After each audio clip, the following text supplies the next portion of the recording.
भाषा में इसे बेतहस्ता कहा जाता है। इसके किनारे 5 बरामदे बने हैं, जिनमें नेत्रहीन, अपंग और लकवे के बीमारों की भीड़ पड़ी रहती है। इन रोगियों में एक ऐसा मरीज भी था जो 38 वर्ष से बीमार था। जब यीशु ने उसे वहां लेटे देखा और ये जाना कि वो इतने लंबे समय से बीमार है, तो यीशु ने उससे कहा, क्या तुम निरोग होना चाहते हो? रोगी ने जवाब दिया, प्रभु, मेरे पास कोई नहीं है जो चल के गिरने पर मुझे तालाब में उतार दे।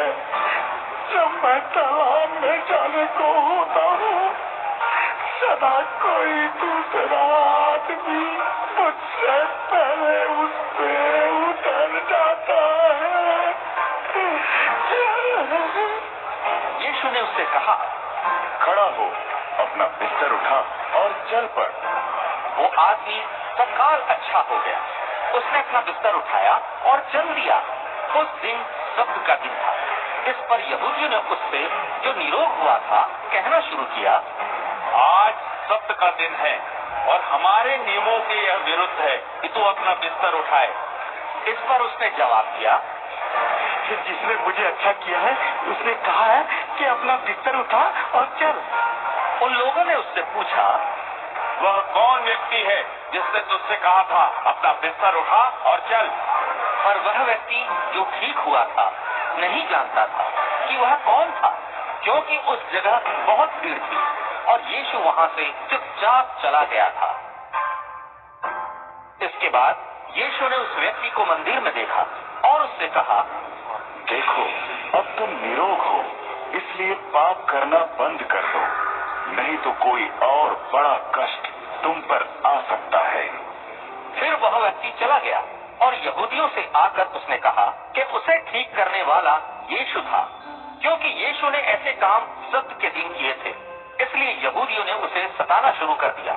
यीशु ने उन्हें उत्तर देते हुए कहा, मेरा पिता कभी काम बंद नहीं करता, इसलिए मैं भी निरंतर काम करता हूँ।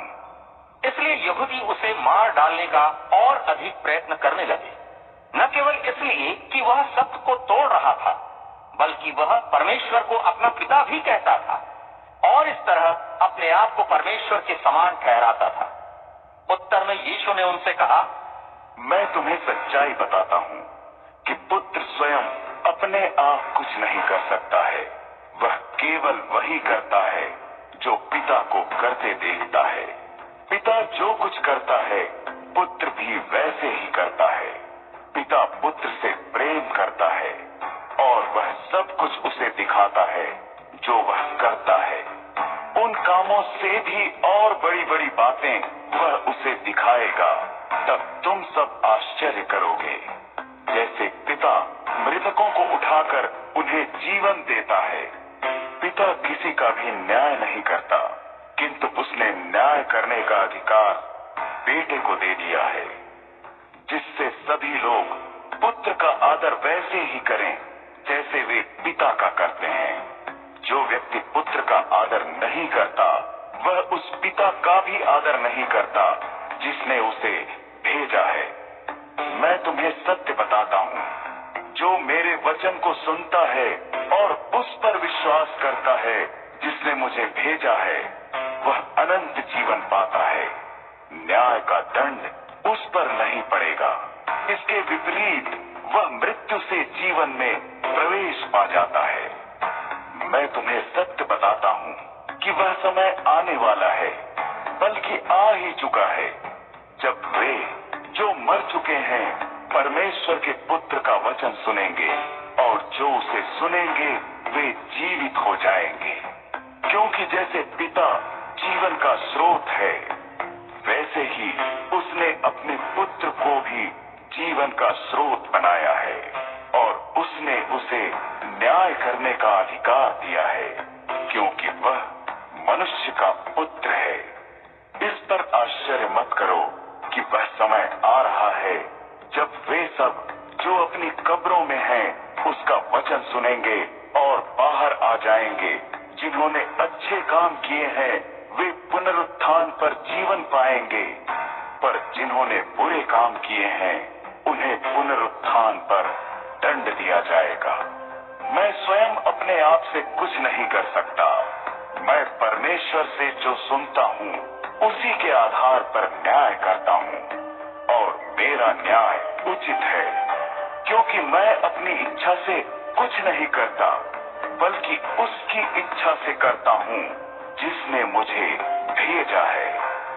यदि मैं अपनी तरफ से साक्षी दूं, तो मेरी साक्षी सत्य नहीं है। मेरी ओर से साक्षी देने वाला एक और है, और मैं जानता हूँ कि मेरी ओर से जो साक्षी वह देता है सत्य है। तुमने लोगों को यूहन्ना के पास भेजा, और उसने सत्य की साक्षी दी।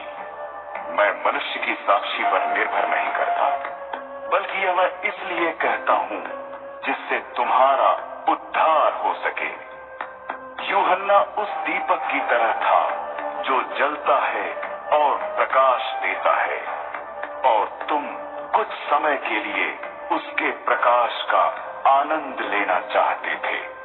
पर मेरी साक्षी यूहन्ना की साक्षी से बड़ी है, क्योंकि परमपिता ने जो काम पूरे करने के लिए मुझे सौंपे हैं, मैं उन्हीं कामों को कर रहा हूँ, और वे काम ही मेरे साक्षी हैं कि परमपिता ने मुझे भेजा है। परमपिता ने, जिसने मुझे भेजा है, मेरी साक्षी दी है। तुम लोगों ने उसका वचन कभी नहीं सुना, और न तुमने उसका रूप देखा है, और न ही तुम अपने भीतर उसका संदेश धारण करते हो, क्योंकि तुम उसमें विश्वास नहीं रखते हो जिसे परमपिता ने भेजा है। तुम शास्त्रों का अध्ययन करते हो, क्योंकि तुम्हारा विचार है कि तुम्हें उनके द्वारा अनंत जीवन प्राप्त होगा, किंतु ये सभी शास्त्र मेरी ही साक्षी देते हैं। फिर भी तुम जीवन प्राप्त करने के लिए मेरे पास नहीं आना चाहते। मैं मनुष्य द्वारा की गई प्रशंसा पर निर्भर नहीं करता, किंतु मैं जानता हूँ कि तुम्हारे भीतर परमेश्वर का प्रेम नहीं है। मैं अपने पिता के नाम से आया हूँ, फिर भी तुम मुझे स्वीकार नहीं करते, किंतु यदि कोई और अपने ही नाम से आए तो तुम उसे स्वीकार कर लोगे। तुम मुझ में विश्वास कैसे कर सकते हो, क्योंकि तुम तो आपस में एक दूसरे से प्रशंसा स्वीकार करते हो, उस प्रशंसा की तरफ देखते तक नहीं जो एकमात्र परमेश्वर से आती है। ऐसा मत सोचो कि मैं परम पिता के आगे तुम्हें दोषी ठहराऊंगा। जो तुम्हें दोषी सिद्ध करेगा वह तो मूसा होगा, जिस पर तुमने अपनी आशाएं टिकाई हुई हैं। यदि तुम वास्तव में मूसा में विश्वास करते तो तुम मुझ में भी विश्वास करते, क्योंकि उसने मेरे बारे में लिखा है। जब तुम जो उसने लिखा है उसी में विश्वास नहीं करते, तो मेरे वचन में विश्वास कैसे करोगे?